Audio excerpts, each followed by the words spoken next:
God'll get you for that one. Maude is owned by Shout Factory. God'll Get You for That, Walter is produced for entertainment purposes only. Sponsored in part by Finley's Friendly Appliances. Hello, everybody, and welcome to another episode of God'll Get You for That, Walter. He certainly will. Yes, he will. And there was even some spirituality. There was even some spirituality in this episode. Hello, everybody. My name is Tom Catt, and I am joined by the fabulous Miss Toni Homeperm. Is she fabulous? She is fabulous. Oh, thank goodness. She is the most fabulous. Not as fabulous as I am, but runs a close second. And welcome to God'll Get You for That, Walter, a podcast where we discuss the hit 1970s sitcom by Norman Lear, Maude. Which, of course, starred B. Arthur. Which, of course, starred Miss Beatrice Arthur. Yes. Today, we are discussing Walter's Problem Part 2. Part 2. It feels like a million years since we reviewed Part 1. Reviewed Part 1. No, it's true. But, in the beginning of the episode, there was a little recap, so we were able to, familiarize ourselves with the issues at hand, which is Walter's alcoholism. Mm-hmm. The episode originally aired on September 18th, 1973. And it guest starred Frank Campanella, who is of note because he was in a number of sitcoms during the 70s. Yes, very familiar face. A very, very familiar face. And he played Reverend George Shelton. Mm-hmm. And Brian Morrison played Philip, who had a lot more lines than he's ever had in any other episode. Yes, I guess as... to this point. I guess as... I forget, who was the actor who played Philip? Brian Morrison. Brian Morrison. I guess as he was, getting older, they felt he could handle more dialogue. More dialogue. Of course, which makes complete and total sense. Of course. Norman Lear, Bob Weisskopf, and Bob Schiller wrote the episode. Mm-hmm. And they wrote a number of other episodes. But it's always, again, fascinating how, Susan Harris also wrote some very noteworthy episodes of Maude. Yes. So it's very, very interesting to know. Now, we should point out that this could be a very triggering This could definitely be a very triggering episode for certain people, as it does involve alcoholism, alcohol abuse, drug abuse, and utilizing, And domestic violence. And domestic violence, yes. And utilizing alcohol as a crutch and alcoholism leading to domestic abuse and domestic violence. Exactly. So we just want to put that out there. There's the disclaimer. There's the disclaimer. So just so you know. We're disclaiming. If those things are troubling for you, you may wish to skip this episode. There's other ones that you can enjoy. There's many other ones that don't have anything triggering. This is what? But episode 23, 24, 25? I've lost count. That makes two of us. I've lost count. Might be something to take note of. Yeah. So... welcome. The episode starts off with Maude reading the paper, covering her face. Mm-hmm. And Carol enters because Maude initially starts off by growling and just showing her frustration with the news today. Right. And Carol enters, asking what's going on, what's new, and Maude goes, violence, violence, violence. Right. And she lays the paper on the table to reveal that she has, as is noted in the episode, a pip. A pip of a black eye. So as I was saying, it did not seem as if the blow that Walter struck Maude with, it didn't look like it was that violent. It was a slap. It was a slap. So to catch people up from this episode, the end of Walter's Problem Part 1 ended with Walter physically striking Maude. Right. But the way that it was recorded it was more of a stage slap than it was as a physical punch to the eye. Right. And in the following episode, Walter's Problem Part 2, which is what we're discussing, it is revealed that Maude has a black eye. So it can be surmised, potentially, that maybe Walter went a little too far with the slap, or there could be any number of things that could have potentially happened, quote-unquote, off camera. Right.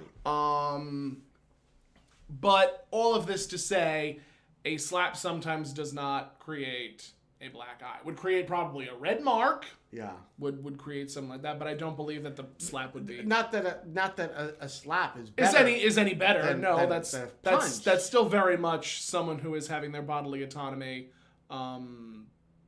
assaulted. Yeah, I mean, no one should be slapped or no one punched. should be slapped or punched unless this is a physical fight between two professionals. Right. I was only pointing out what they portrayed. Yes. Did not seem as if it would cause, like a bruise like what she had. But I'm sure they didn't want to show. I don't think they wanted to show like a really violent punch. I mean, they were pushing the envelope with the slap as it was. Slap. Yes, correct. So I believe that's why they just portrayed it as a slap, but still wanted to soften the blow. Yeah, no pun intended. But by showing her with a black eye, still wanted to. I'm sorry. I'm so sorry. That was awful. Do forgive me, everyone. I think they wanted to still show her with a black eye just to give some weight to the seriousness. Effect and weight, yes. Effect and weight to the gravitas of the situation. Yes. Okay. So Carol is at first very much taken aback because she's just, you see your mother with a black... If I saw my mother with a black eye, I'd be freaking out. I would be irate. Of course. So Maude jokes saying, I walked into a chocolate donut. Yes. And Carol's like, did you put a steak on it? And she goes, what, at $5.99 a pound? Right, yeah. I'd rather join Christian Science, which just tickled me. Yes. But again, that is what abused people will do. They'll make jokes, they'll make excuses, they'll cover up any way that they can to avoid facing the matter at hand. Yeah. Which is what Maude did right up until the middle-ish part of the episode, where things finally start to become very clear that Walter has a problem that needs to be addressed. Right. And that's what it was called. Maude continuously said, Walter just has a drinking problem. Never called it alcoholism, never called it him being an alcoholic. It was just Walter has a drinking problem. Right, because it was like to say alcoholism would be a stigma. Yes, very much so. But to just say, he just has... It was trying to soften it, minimize it. He just has a little bit of a drinking problem. And, yes. And as we know nowadays, there's no such thing as a little drinking problem. Yes, there's no such thing as a little drinking problem. No such thing. So Maude ended up saying she was 21 when she lost her naivete. Yes. Because Carol was obviously, again, being the logical thinker, saying, I think you're being very naive about this entire operation. There's clearly a problem that needs to be addressed, and you're not. Exactly. You're cracking jokes. Yeah. Why are you doing that? That's ridiculous. Yeah. Throughout most of this episode, Carol was the voice of reason. The voice of reason. As she so often is. Yeah. Because, I think out of everybody in the cast, Carol was really the only one who could handle her mother. And when she couldn't handle her mother, it usually was belayed to Walter. Right. And if Walter couldn't, then no one else could. Right. Because that's just Maude That's just Maude being Maude. Yeah. We come to find out that Philip stayed over at Adam's, so he was not around. Right. He was not around for the cake problem. He was not around for the cake being destroyed. He was only around for the bicycle being given to him as a gift. Right. So Philip received the bicycle, was playing, but he stayed over at Adam's, who apparently lives before that, in the kitchen, Florida came in. Yes, Florida enters. Florida came in, and she says to Maude, "What rat gave you that mouse?" And I've never heard that expression, only on Maude. Me either. And Maude says that it was a love tap. And she said, "Thank goodness Henry doesn't love me that much." Exactly. And as far as I have in my notes, that's when Carol had gone out into the living room and Walter came down the stairs. Yes. And Carol was... Daggers. Yes. Daggers. Giving him the cold shoulder. Daggers. Brutally. Because, of course, this man, gave her mother a black eye. So, of course, she's going to be... I would definitely be in Carol's position where I would just be furious. Yeah. I mean, he's probably lucky that Carol was a daughter and not a son, because a son might have... actually decked him. Yeah, a lot gave him the black eye. Might have given him a black eye, yeah. I mean, not that we're advocating violence, I'm just saying. Not that we're advocating... No, of course. That might have been... That might have been the case. What would have happened? On an episode of Cops. Yes. So, and Philip, he came in from out... Or Carol called Philip in. Carol called Philip in from outside. They have to... Him and Adam were outside playing. Right. And when Philip comes in, he runs over to Walter saying, thank you, Grandpa, for the awesome bike. He leaps into Walter's arms, and Walter is hugging him.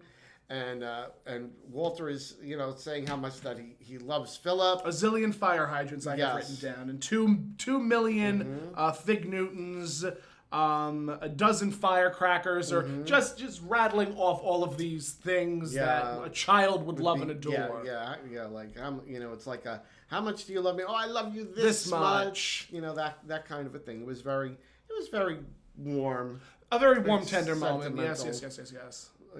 Moment. I think one of my favorite moments in the episode was when Walter is like apologizing profusely to Carol, like, if I could, I would like dig a hole so big and pull it in after me. And she goes, "There's a shovel out back. I can get it for you if you like." Wasn't it in the basement? It was in the basement. Yes. It was in the basement. I'll get it for you. Shovel was in the basement. Yeah.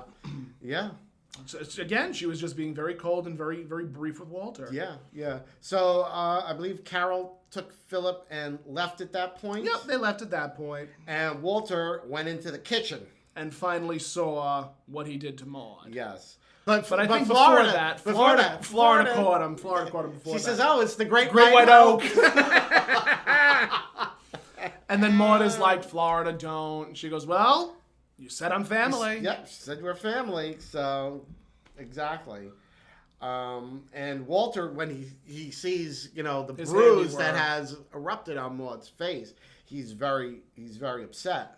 And he says that he turned her into an ugly, deformed mess. Yes. To which she's like, I'm not the Hunchback of Notre Dame. And I have a black eye. It doesn't make me the Hunchback of Notre Dame. Right. And Maude. So at that point, Walter is just pulling his hair and really remorseful, really upset.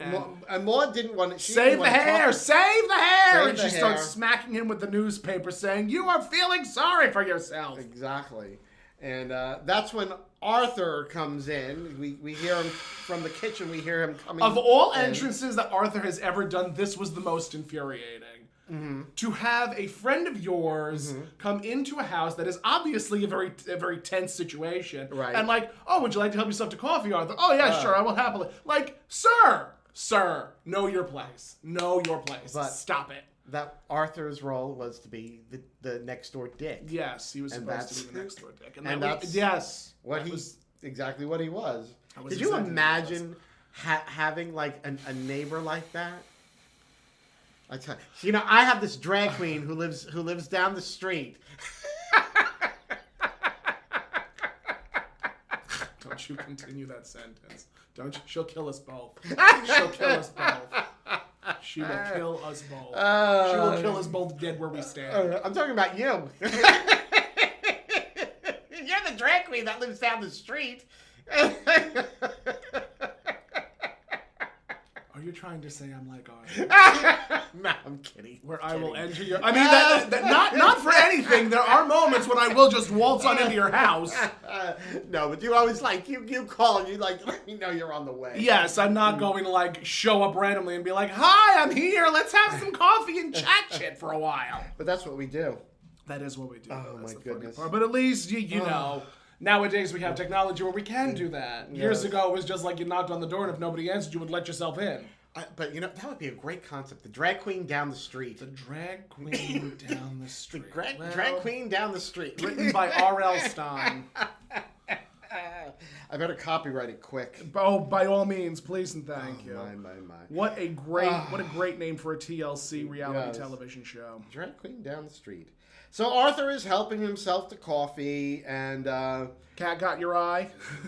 Yes. He says that because right before Arthur, because Arthur of course announced that he was in the home, and Maude was like, "Dummy up," right? And she holds her eye, has the newspaper. Yes. Walter's reading his section, trying to hide everything. Yes.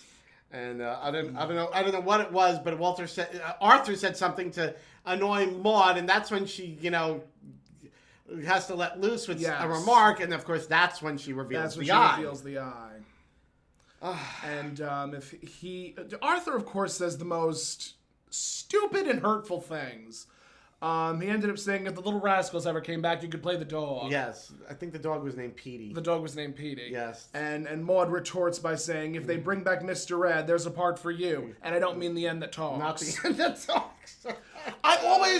One of the things that I loved so much about Golden Girls was that they would not shy away from calling somebody a horse's ass. Mm-hmm. Because in my opinion, horse's ass is just such a fun insult. It is. I hate that they would use, like, patootie. Patootie. I hate that word. I hate the word patootie. Oh, that should be a drag persona for you. Horse's patootie? Patootie. No, just patootie. Stop. There is a God, and he is very capable of getting you. Oh, my. So, Arthur asked her how she got it. And she said, I was jumping rope without a bra. Without a bra, yes. Which got a lot of laughs. Got a lot of laughs. That joke definitely got a lot of laughs. And then Walter, I think, proceeds to go on about that he's a hateful thing. And, I mean, Maude says, yes, you hit a woman. That is a hateful, Yes. despicable thing to do. Yes. And Arthur, starts picking on Walter. Right. And Maude is just like, don't you dare talk to my husband that way. Because Right. now, Maude is trying to defend her husband. But before that, though, the phone rang. It was the store. It was for the store Walter, calling, and yes, so it was the Walter store calling for went out Walter. into the living room to take the call. Yes. And while Arthur and Maude are discussing the situation, Yes, they are. that's when Arthur tells her about George Shelton. that he can help Yes. Walter with his alcoholism. Yes. So that's when we start hearing Walter screaming on the phone, Yes. which is then why Maude and Arthur go out into the living room. And Walter... We come to find out that Walter is incredibly frustrated with his job because With Charlie the Johnson, one of his greatest floor man, the foreman.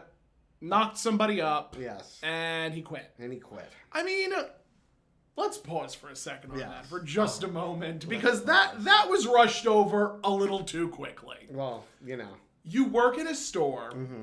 and two of your employees copulate, Mm-hmm. and a child is then that's not something that you just gloss over. Mm-hmm. That's something where you have to say, what are you going to do? Mm-hmm. I mean, for me as an employer, I'd be like, there are options available. Are you two going to get married? The two of you. I don't think it's really the employer's place to get involved in, On the one hand, yes, I agree, but at the same time, personal lives.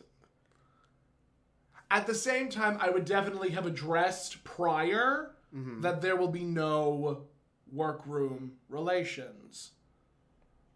How does that work? 99% of people today, when meet their, when I started working in retail, we were told there will be no fraternization with the employee. Yes, that was a real thing. But it never happened. But it doesn't happen. The handbook. It was in the handbook. But it don't happen. That's not the real world.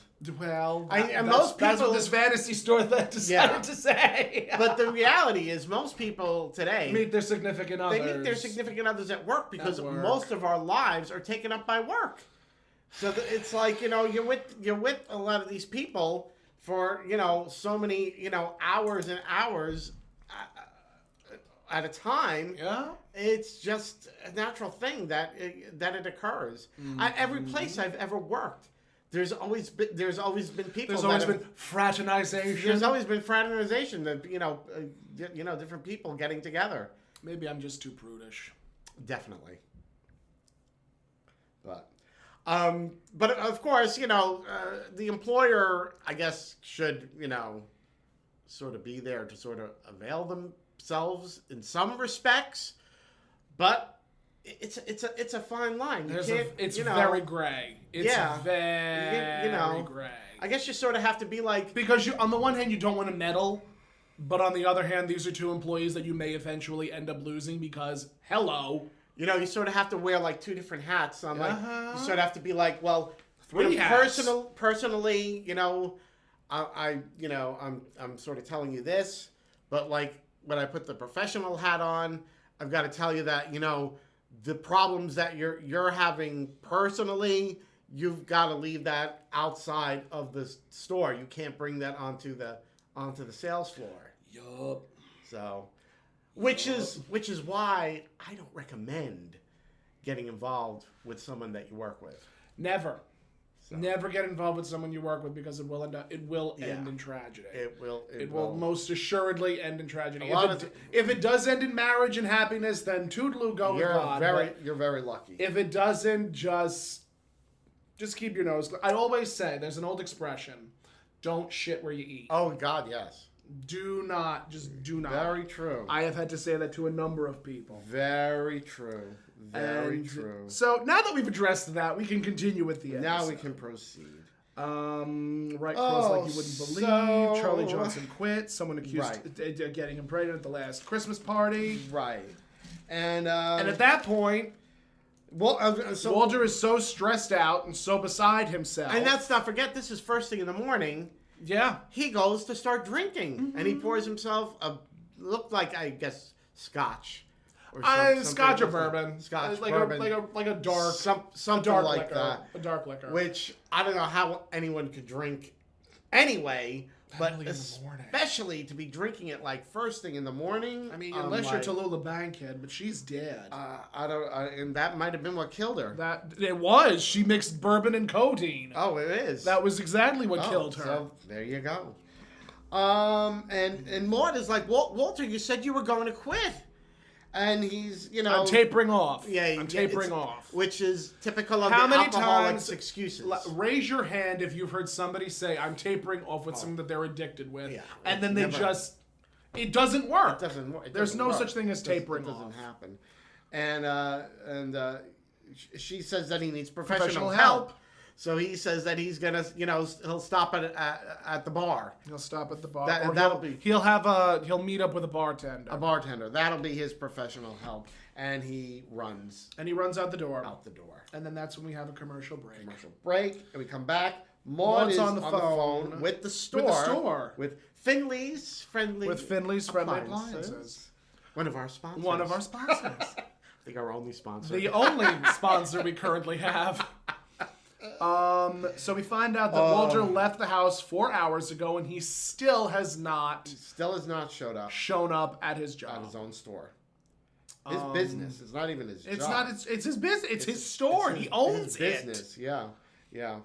So at that point, Maude hangs up. Then Maude's mother calls. Maude's mother calls. Yes. And it's always very interesting where they decide to put Maude's mother, because there really, in the grand scheme of the episode, there was no real point to that conversation. No, there really wasn't. Had they cut that part out and just immediately went to the next bit, it wouldn't have made that big of a difference. No, it wouldn't have. But Maude's mother calls, and Maude's like, I can't talk to you right now. I'm trying to, I'm dealing with a problem with Walter. And in the middle of the conversation, the doorbell rings. And she's like, I will, yes, mother, I will call you back. Yes, mother, I will call you back. Yes, mother, I will call you. This is a recording! And she hangs up. And she hangs up on her mother. So then she immediately goes to the door saying, oh my God, please, if this is Walter, I'll go to church every day and twice on Sunday. And she opens the door, and it's Reverend George Shelton. Reverend George Shelton. Yes. And she slams the door in his face, and she goes, I call you direct, and you send me a door-to-door salesman. Yes. Yes. Actually, didn't she tell George, I'm sorry, my husband prays at the office. At the office. And I think we already donated to X amount. She opens and closes the door, because every time Maude opens the door, she slams it in George's face. Right. And, well, then at some point... At some point, she allows him in, because he stops her, and she's like, I'm Reverend George Shelton. Dr. Arthur Harmon sent me. Arthur sent him. And that's when she lets him in. For all the bad that Arthur does, that was still a very ballsy move on his part to send a reformed alcoholic to the Findlays. Mm-hmm. Because I have heard of meddling, but that is a meddlesome neighbor. Mm-hmm. Despite the fact that his intentions were good. Yeah. But the thing is, though, he's not just a neighbor. He is Walter's best friend. Mm-hmm. And he knew that Walter had a problem. There's a serious problem here. And in light of things, of seeing that, at this point, he struck Maude. I mean, really, he's showing his compassionate side. It was the kind of situation that required an intervention. Correct, as it would be considered today. We would consider that person needs an intervention. Yes, and that he did need an intervention, and Arthur did step up to the plate. He did. So while Maude is doing all of these things, she's also wrapping Philip's birthday presents. Right. So at that point, Reverend Shelton comes in and is just looking at Maude's. And again, as was stated a number of times in this episode, the thing was called a pip. The black eye was called a pip. The black eye is a pip. And the Reverend Shelton is explaining to Maude that he's a reformed alcoholic. Or did he say reformed? Or did he say recovering? Recovering alcoholic. Recovering alcoholic. He says that he's a reformed alcoholic to Walter, but that doesn't happen just yet. Right. Yes. Spoiler alert. Okay. Maude is again she's very much still in denial about the whole operation. Yes. And like Reverend Shelton is just trying to say, Reverend Shelton says, alcoholism isn't something that can be cured overnight. Right. And it can't be cured at all. Yeah. You can only deal with it. What's the word I'm looking for? It's a disease that can only be managed. Yes, you're never fully cured of addiction. Yes, with something like alcoholism or any kind of drug abuse or any kind of addiction, you can never be cured. Yeah, you're once an alcoholic, always an alcoholic. So, and the Reverend George, he asks Maude, he says he wants to get to the point. He says, how much alcohol does Walter consume in a week? And Maude goes, oh God. And yes. holds, I mean, that's always been something that fascinates me, because you're not necessarily taking the Lord's name in vain. No. You're just exclaiming, and it just so happens to be the Lord's name. Yeah. But of course we were dealing with 1970 This censors. is 1970 censors, and yes. Yeah, and probably the fact that, he was representing a man of the cloth. Correct. They probably were... They were being very astute. They were being very astute. I mean, let's face it, they were pushing the boundaries on this episode as it But I mean, that was what Maude was there for. Maude was... I think it was either after the first or second season that they had to take each and every script to the network censors. Right. And there were things that Norman Lear actually put in to be taken out. And it was very much the same thing when Mae West wrote her scripts for her movies, where she would intentionally write in overly sexual jokes or overly political, or something to the effect of her being, her saucy, sassy self. So she would put things in that she knew the censors were going to take out, that they'd miss other things that she would put in there. So that the stuff that she really wanted to be in there, they missed. Correct. Yes. And that was... very smart. That was what Norman Lear did with Maude. Yep. And the Reverend George, I have written down said more since Watergate. So, oh God, has been said more since the Watergate scandal. Yes. Maude continues to be in denial. George tells Maude that Walter has to realize that he has a sickness. And that's when he shows her a tattoo on his forearm. On his forearm of a naked lady that he got when he was on a binge in Baltimore, which gave him the nickname the Plastered Pastor. Yes. And at that point, Maude is like, we have to figure this out before Walter walks in with a naked lady on his arm. Right. Or anywhere else for that matter. Yes. And at that point, that's about when Walter comes in. Walter enters drunk and he whistles. It's always that was the trigger. Like, he would walk in, he would whistle. He would whistle very loudly, like, I'm here. Right. I'm here. And he was, again, drunk as a skunk. And that's Maude is introducing Walter to the Reverend, Yes. and I think the Reverend is asking Walter like what he does. He says he sells appliances, and Maude points out that they're like cleanliness. He's in cleanliness, you're in godliness. And the Reverend wrote down both the jokes about Watergate and this, and he says, "I'm going to kill him at the next sermon." The next sermon, yes. So Walter wants to continue drinking. He wants to keep drinking. Though and he asked, he asked Maude, where's the rest of the booze? Right, he went over to the bar and he can't find any of the booze. It's all gone. It's all gone. And Maude says that she gave it all away. Yeah. And that's when we find out that there was one more bottle left in the house. A special gift-wrapped bottle of scotch. Yes. That we come to find out that Maude put in the closet. But Maude did not know where it was. So Walter was like, where's that gift-wrapped bottle of scotch? Like, he wanted to drink, so that's what he did. He went over to the closet, and he started shuffling through everything, and at that point, Maude boots him into the closet and locks it. Locks him in. From the front. Yeah. Locks him in from the front. I never in my life have I ever seen a closet locked from the front. Have you ever had a closet that locked? No, except the one that I was in for a while. Well, yeah. that's a different story. That's a different entirely. Different kind of closet. That's a very different kind of closet. But I mean, none of my closets have locks on them. It's strange. Maybe a padlock at some point, but only in the apartments in the city. Okay.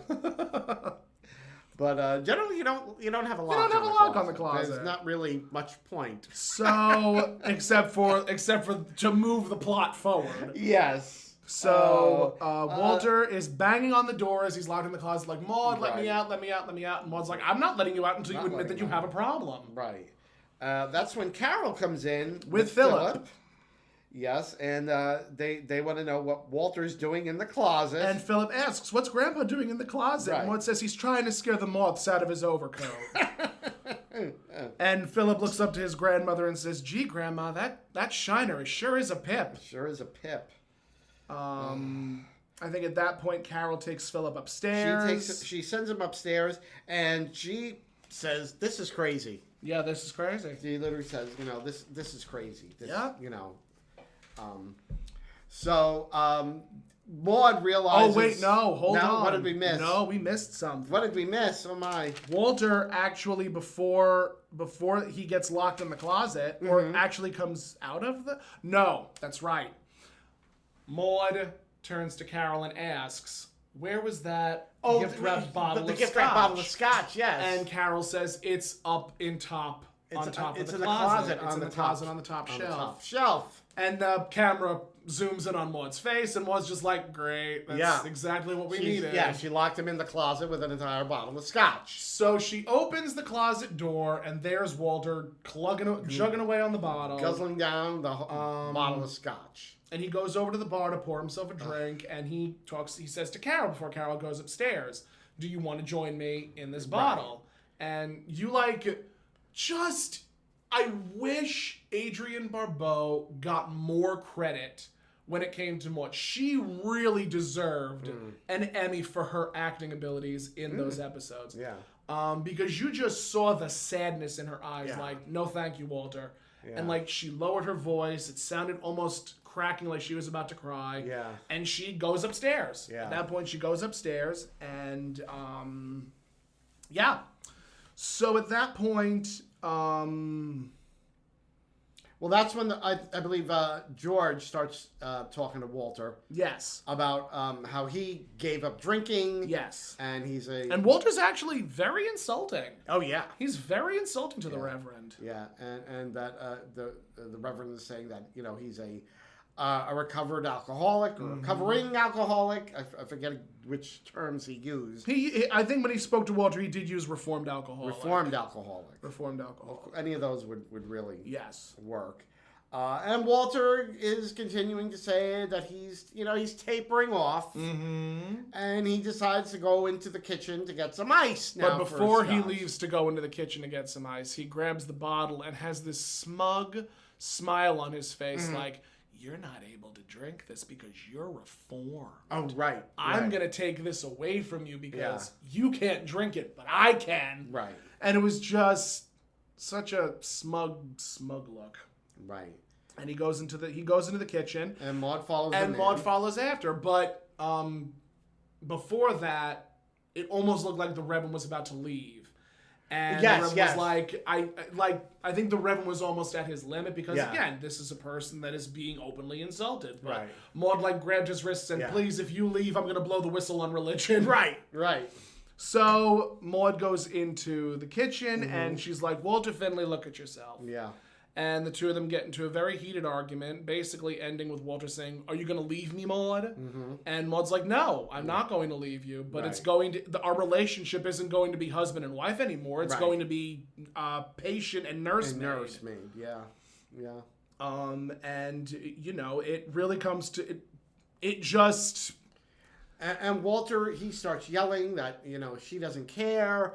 He's saying, his business is suffering and he's got all these problems. Yeah. So basically, Walter... I have it written I'm trying to remember what the cue line was for Maude's retort, but she ends up saying, what would the tune be? Drink to me only with thine eyes, or Beethoven's Fifth? Yes. And mentioning, those are obviously drinking songs, yes. like Beethoven's... I thought that was so clever. Yes. I thought that was very clever. Yes. And then I think at that point it reaches its frenzied climax when Maude says, "But you are an alcoholic. You're an alcoholic." You're an alcoholic. And she, she finally gives it to Walter. That is what you are. And she even said, "I'm admitting it." She said to her, just the way that she addressed it, she admitted it to herself. Yes. Because I think she said, "There, I said it. You're an alcoholic." Yeah. Because up until this point, she was in denial, and she was saying in denial. She was enabling Walter. Yes. In his denial. Yes. That he wasn't really an alcoholic. Mm-hmm. So that's when Carol and Philip come into the kitchen, and Carol's got a suitcase. She has a suitcase ready to leave. She's got a suitcase and her overcoat on. And she says, and Maude turns to Carol and be like, what's going on? Carol says, this is not an environment for a little boy. Right. She was 100% right. Yeah. So then at that point... Well, Philip runs over and says, I forgot to tell you, I love you a whole lot too. To Walter. He gives him a hug. I think Carol says, I'll be back tomorrow for the rest of my things, and then Carol and Philip leave. Yeah. So then Maude turns to Walter and says, well, there's nothing left to do. Right. Go ahead and blacken the other eye. Blacken the other eye. So at that point, Walter grabs the bottle and throws it through the window, breaking the glass. The kitchen window, breaking glass, and that triggered Reverend George to race into the kitchen. Right. And Walter's panting and breathing very heavy, and it's a very melodramatic moment, but it's a very real moment. Mm-hmm. Because I can very easily see that happening in present day. Mm-hmm. And Walter looks to the Reverend and says, "Let's go and talk." Yeah, he wants to talk. He wants to go and talk. And then at that point, Maude is so overwhelmed and relieved at the same time. She grabs the drink that Walter poured for himself, drink of scotch, and she put it to her lips and she was about to drink it. She was about to drink, and the audience was loving it. The audience was laughing. Yeah. And she smirked to herself, went over to the kitchen sink, and dumped the drink. Poured it right out. Yeah. To the sound of thunderous applause. Yeah. And that is when we cut to the epilogue of the episode. And I would have to assume this is supposed to represent some time having passed. At least 2 weeks. At least maybe a week and a half. At least. Although I have to point out, it didn't seem like it was a very lengthy amount of time. I mean, probably long enough for the black eye to fully heal. Yes. Because the thing is, with such a serious problem does not rectify itself overnight. Yes. But I mean, that was mentioned in the episode. Alcoholism doesn't go away overnight. Yeah, but for the sake of a sitcom, I guess they have to just neatly tie everything up in a. Of course they do. That's just how it works in sitcoms. So, Carol and Maude are in the kitchen. Carol is knitting. Yes. Carol is knitting on the couch, and Maude is going to the closet to I don't know if she was shuffling through everything or just... I don't know, but she was at the closet for some reason or another. And they're discussing how nice it is since, Walter has given up drinking. Yep. And we come to find out that Maude and Walter have been having a lot of sex lately. Yes. In lieu of Walter's drinking, which... I don't know. Me, personally, I would not want to... Because Carol says the two of you have been, acting like animals. Right. I would feel very uncomfortable hearing my parents have sex. Yeah. I would feel very, very ill at ease. I don't think I would be all that comfortable with that Please, type of God, situation. take my hearing now. Right? Take me now, Lord. Take me now, Lord. Lord, please deafen me now. It's just, it really, I could never. Mm-hmm. Nope. Hard pass. Do not pass go. Do not collect $200. Please. So Walter and Philip enter saying, "Oh, you got another." Walter says, "You got another Joe Namath on your hands." Yes, because they were playing football. They're playing football, and then at that point, Walter pats Maude on her rear end. Right. And says we also have another Joe Namath in the family because was Joe Namath some type of blaze of passion? No, well, because he was a quarterback, he was always making passes. Oh, for God's sake! The jokes they just keep just bum. Dad joke. Oh, very much so. Classic all the dad dad jokes. So, so Walter is being very amorous and holding onto Maude and kissing Maude and holding Maude and loving Maude. And then at that point, Maude just gets so frustrated that she shoves him into the closet and locks him in again. Back in the closet. Back in the closet. Locked him in. And she says, "I won't let you out until you promise to be a good boy." And he goes, Okay, I promise. So she opens the door and he goes, "What's that?" Yeah. And she looks. Look over there. And then he pulls her in saying, "Come in here." And Maude screams. And then they're obviously, romantic in the closet. being very romantic in the closet. Yes. And that's how it ended. That is how Walter's Problem Part 2 ended. And oh my goodness, there was a lot in this episode. There is so much. And also, we need to point out here that there will be some episodes that will be sped up. I don't know why. That was just what happened when I downloaded it. But there is just again, I always forget how much information and how much dialogue they can pack into one episode. Yeah. And there's just so much. There's so much in each episode of Maude. And it's were all the sitcoms like this in the 70s? And the answer is yes. Yes. Now, we have to look at this now through a millennial lens. Through the millennial lens. Through a millennial lens. So much of this, we look at it now, this whole treatment of Maude being the victim of domestic violence was just completely glossed over. And her saying "Oh, it was such a great thing that Walter hit me." Now he knows. Now he's gonna stop drinking now. I mean, look. It hurt me.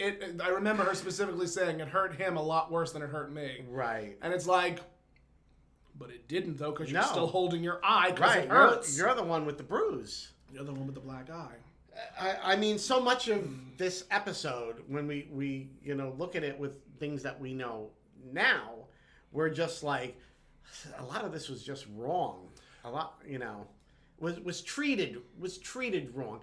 The message, the actual message. The message was received. It was just received in a very off-putting way. Well, I do realize that Norman Lear had to present this to an audience that to a 1970s audience. A 1970s audience. He had to present this issue in such a way that he could make it palatable, I think, to the audience. Palatable. There's your SAT word for the day. Your SAT word for palatable for the day. But I mean, this was typical of him with all of his sitcoms, especially All in the Family and Good Times, and not so much really the Jeffersons. The Jeffersons never really got quite as deep, as heavy as the other shows. I do believe, you know, I've used this word before, cartooning. Yeah. The Jeffersons were a little bit more cartoony than All in the Family or Maude or Good Times. Because Good Times was a very real show. Yeah. Good Times was very... Good Times dealt with a lot of... And it's, you know, it's unfortunate because the first 2 seasons of Good Times, very similar to Maude. The first 2 seasons of Maude and the first 2 seasons of Good Times were very politically heavy. Yeah. They were very politically heavy. They were heavily racial. Yeah. They were just heavily dealing with these issues of the day. And then toward, like, you know, the parallels. With Good Times, when they introduced, you know, Kid Dynamite and James' son, James Jr., it was sort of the same thing with Urkel. Urkel took over Family Matters. Kid Dynamite, James Jr., JJ took over Good Times. With Maude, like, yes, you still had B. Arthur, but Mrs. Naugatuck being this Cockney accented British woman, you know, sort of took over everything and gave the show its comedy. And one of the beautiful things about Maude, similar to Family Matters and Good Times, was that the comedy didn't stop the drama. It just put a pause on some of the more dramatic aspects of the show's intent. Right. And I feel like that was definitely something that plagued Family Matters and plagued Good Times because, you know, they found the comedy and they were like, oh, there's the cash cow. JJ's the cash cow. Urkel's the cash cow. Right. We're going to focus on those 2 individuals. Right. We're not going to focus on Family Matters. No, we're going to focus on Urkel. We're not going to focus on Good Times. No, we're going to focus on JJ. And Urkel wasn't even part of the family. And Urkel wasn't even part of the family. So it was just, it's very interesting to see those types of parallels because, you know, at some point these sitcoms will reach their peak and it'll be like, how much deeper can we go? Right. We want to continue the series, but we also need to make sure that everybody involved is happy. And you also, it's about marketing. It's all about marketing. You're going to go where the market tells you to go. Yeah. And, you know, during the 70s, there was what? There was Watergate. So because of Watergate, because of everything going on politically, you wanted to sort of blend the comedy with the drama. I was going to say comedy with the dramedy, but that's just, there was always more comedy past a certain point in certain sitcoms where comedy just sort of overtook the drama. Right. And it, you know, there are some episodes of Maude that feel more like a filler than more like a political statement on things. And I feel like that's very much the same thing for Good Times and Family Matters and even the Jeffersons. But the Jeffersons in and of themselves were very cartoony-ish. Yeah. And they leaned more heavily onto the comedy. Yeah, it was much more shtick. Yes. In the Jeffersons. I completely agree. You know, when I think of, you know, my overall thoughts of the Jeffersons was that it was just a very lighthearted comedy. Yes. I don't think... I do believe they did handle certain big topics. Yes. But it was handled more with comedy than it was with drama. And not as many as All in the Family or Maude. I mean, there were so many episodes of All in the Family that were so heavily dramatic that, you know, there was very little comedy in. Yes. You know, I mean, I don't think they ever excised the comedy completely.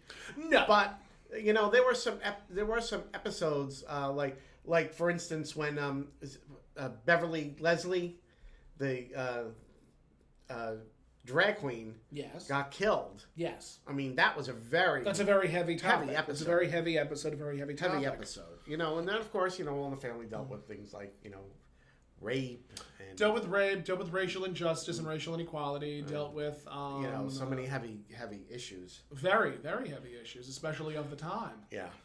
And they were consistently heavy with All in the Family. All in the Family was a consistently heavy show. Yes. I think that was one of the reasons I could never fully get into it.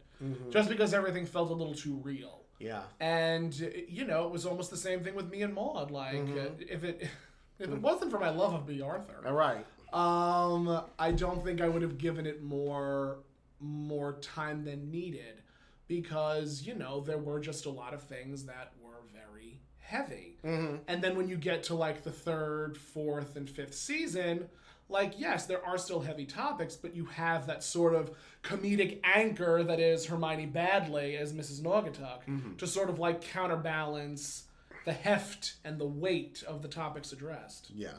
And I think, bringing it all back to this episode of Maude, I guess that's what Norman Lear was trying to do. He wanted to inform and educate people about These alcoholism, but felt that if he did it with a heavy hammer, that it was, people would tune it out.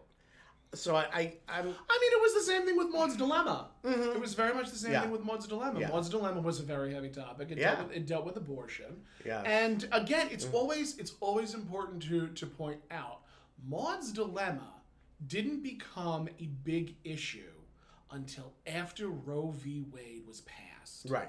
Once Roe v. Wade was passed, they aired it again, and the fan mail did not stop. Good, bad, or indifferent, the fan mail did not stop. And we're still getting nasty comments about reviewing that episode. Yeah, we are getting nasty comments about reviewing that episode. So, I mean, but it just goes to show the more things change, the more things stay the same. Yes, but and the thing is, we were only just reviewing the episode. It's not like we were. Listen, when I posted, there were two or three clips of Maude that I posted where people were like, "Was this the abortion episode? Was this the abortion episode?" And I'm like, "No, that wasn't the abortion episode. That was the episode where Maude was running for state senate, and Walter did not want her to. So she was going on this very feminist tirade, but people were still like very drawn to it because it was, Maude. It was B. Arthur expressing her emotions and her feelings. Right. And then when I posted about the abortion episode, like physical clips from Maude's Dilemma, there were people who were like, it should be illegal, it shouldn't be the law of the land, and like Maude was in the 70s, like why are we still there were people that the point was literally hitting them in the face, and it still careened over their heads. Oh yeah. So it's so wild, man. I know but because there is so much ignorance surrounding alcoholism and abortion and rape and politics and racial issues. There's so much ignorance that if people would open their eyes for 2 seconds, and I'm sorry that I'm getting a little preachy. I apologize. This is the preachy part of the show. We have now entered the preachy segment we have now entered of the episode. Preachy segment. It's just, I wish people would educate themselves for more than just 5 seconds. Fox News is not the answer. Fox News is not the answer. Fox News is not going to tell you anything. Please. But honestly, I mean, people, you have to open your minds. Yes. I mean, at least investigate both sides of an issue before deciding which side of the fence you're on. Yeah. I mean, at least familiarize yourself with all the facts. Yes. I mean, if someone is opposed to abortion, that's certainly their legal right to be opposed to it. Yes. If someone is for abortion, that is also their legal right to be for it. We're not telling anybody which way to be. All we're saying is educate yourself, make your own decision. And don't force your opinions on other people. And please don't force your opinions on other opinions. Please do not come to my door and ask me if I have found Jesus. Have you found Jesus? Okay. I know exactly where he is. I don't need anyone to try to help me to find him. Thank you. If you liked this episode of God Will Get You for That, Walter, Will they like this episode? Will they like this episode? Please like and subscribe to us on YouTube. Please follow us at God Will Get You for That, Walter on Facebook. Please follow us at Finley's Friendly Appliances on Instagram. Email us at finleysfriendlyappliances@gmail.com. If you would like to follow me, you can at that Tomcat on all forms of social media. I have to update my website because reasons. All the reasons. All the reasons. And if they would like to follow you, they can at Toni Homeperm, and of course that's Tony with an I. Toni with an I. That's on Facebook, Instagram, YouTube, my website, all those lovely places. All the things. All the things. We thank you for joining us on this episode of God Will Get You for That, Walter. And if you would like, you can listen to us on all forms of social media. Pandora, Spotify, Buzzsprout, iHeartRadio, all that jazz. Oh, yes, so many more, but... And you will hear us on another episode of God Will Get You for That, Walter. He will. Bye, guys. Good night.